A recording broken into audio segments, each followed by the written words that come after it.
اور اپنی اولاد کو مفلسی کے خوف سے قتل نہ کرنا، کیونکہ ان کو اور تم کو ہم ہی رزق دیتے ہیں۔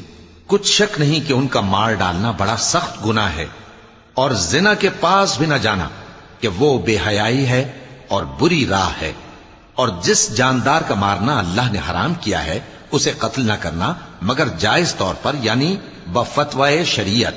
اور جو شخص ظلم سے قتل کیا جائے، ہم نے اس کے وارث کو اختیار دیا ہے کہ ظالم قاتل سے بدلہ لے، تو اس کو چاہیے کہ قتل کے قصاص میں زیادتی نہ کرے کہ وہ منصور و فتح یاب ہے۔ اور یتیم کے مال کے پاس بھی نہ پھٹکنا مگر ایسے طریق سے کہ بہت بہتر ہو، یہاں تک کہ وہ جوانی کو پہنچ جائے۔ اور عہد کو پورا کرو کہ عہد کے بارے میں ضرور پرسش ہوگی۔